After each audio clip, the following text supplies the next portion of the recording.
In recent days, federal agents have knocked on the doors of family, friends, and former employees.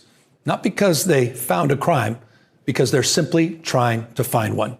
They're demanding records. They're abusing the grand jury process, digging through years and years of random documents.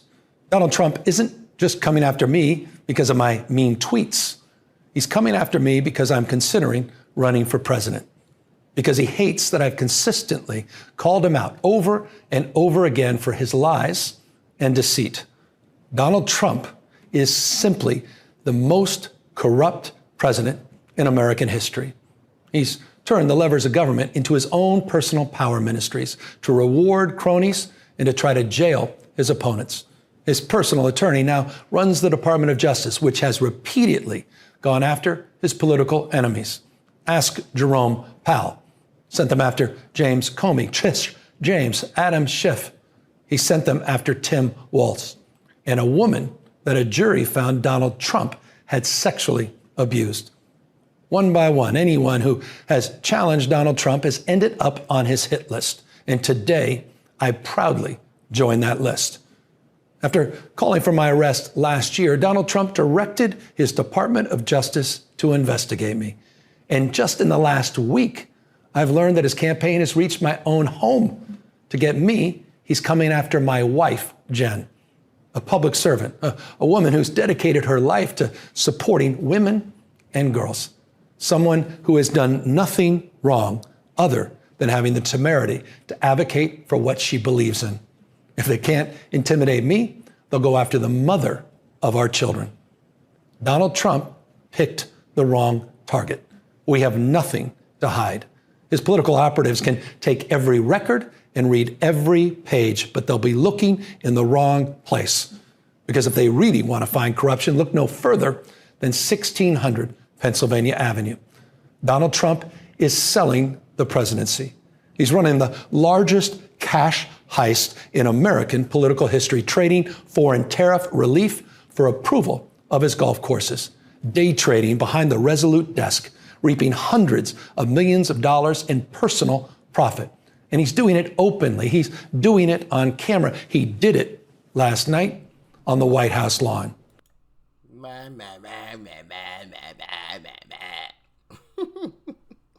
I know that was horrible to listen to. We all don't like Gavin Newsom, the liar he is. So I played that clip for a specific reason. Notice he blamed Uncle Trump for the reason as to why he's under federal investigation. Well, we learned that someone close to him was actually wearing a wire. And has been wearing a wire. Dating back to before Trump was even president. Yeah, this one is about to be juicy today, ladies and gentlemen. We're about to get into the weeds, okay? Because this reeks of insider, I don't want to say sabotage, because kind of did it to himself because of how corrupt he is. I mean, it's obvious the guy's corrupt. He's a flat out liar. But anyway, let's hop into it, shall we? So I got this article from the New York Post. FBI infiltrated Gavin Newsom's inner circle by convincing governor's ally to wear a wire. Yeah. Crazy, right? And allegedly, this is where a lot of the information from the investigation came from. So, it's juicy. It's juicy. Let's get into it. The FBI had a mole inside Gavin Newsom's political orbit before the agency's corruption probe expanded into the governor and his wife. Democrat insider Alexis Podesta, 45, secretly recorded conversations during the criminal probe into Newsom's then chief of staff, Dana Williamson, 53, who pleaded guilty to federal fraud and tax charges in May. Wow. Alexis Podesta has been playing ball with the feds while continuing to be paid by the state. The revelation she was wearing a wire as far back as June of 2024. Who was president in June 2024? It wasn't Trump.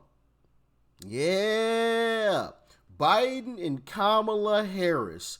Who was supposed to take over the mantle after Joe Biden walked away? Kamala Harris, right? Who would have been the biggest competition to Kamala Harris after she took the reins? Gavin Newsom. Interesting. You see where I'm going with this? Do you see where I'm going with this? I think this reeks of Kamala Harris was like, yo, we got to find the dirt on this guy. I know it's there. We got to get this dirt on him because he's our biggest competition in the Democrat Party.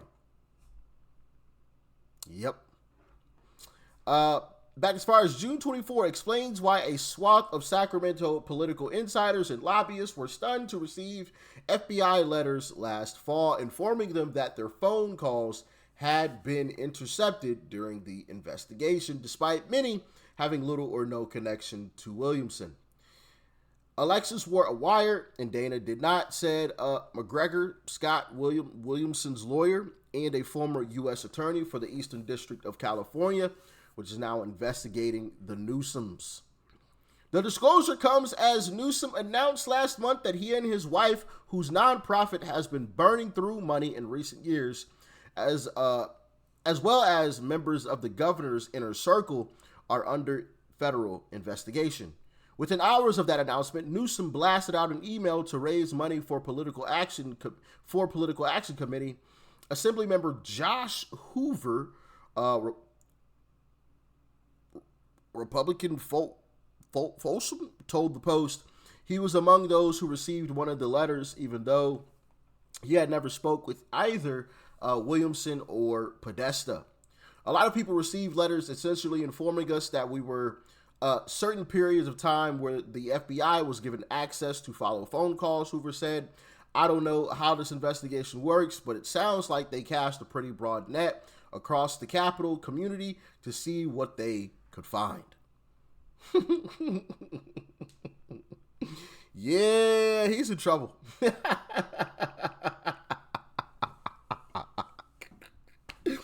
Yo, this is that. Hey, listen. To see Gavin Newsom walked out in handcuffs, oh man, how great of a sight would that be? Actually, it would be good, but also bad at the same time, because I think Gavin Newsom is the easiest Democrat, like one of the easiest ones to defeat. If they were to somehow get a moderate, which I guess that kind of brings up another point. The communists have kind of taken over the Democrat Party. So unless the communists kind of fall in line, then I don't see how a moderate could be pushed to the top of the Democrat ticket. But who knows? Who knows? It would be nice to see him, but also it would be a little bittersweet because, like I said, I feel like Gavin Newsom could be easily defeated. Like, I don't care what he says, what type of smile or whatever else, how he slicks back his hair. Just look at how California is run, and that's all J.D. Vance or Marco Rubio has to point to. Look at California, you know? A separate source with knowledge of the matter said they knew of 4 Sacramento insiders who also received FBI notifications confirming they had been recorded. One recipient told the source, dude, I got this effing letter. I never even met with Dana Williamson. Their curiosity was that they never even met with Dana, so they were wondering what this is all about, the source said. And now you have the answer. The governor publicly accused President Trump of directing the Justice Department to investigate him as political retaliation ahead of a possible 2028 presidential campaign. Trump had previously called for Newsom's arrest, but sources familiar with the matter told the Post that federal investigators have spent the past year digging into not only Newsom, but also his staff and his wife's taxes, leading Sybil Newsom to accuse Trump of having no boundaries. Whistleblowers reportedly tipped off the feds to launch the probe into Newsom and Williamson's attorney told the Post that his client declined to cooperate because she had no information on Newsom. Yeah. So this lady, Alexis, was wearing a wire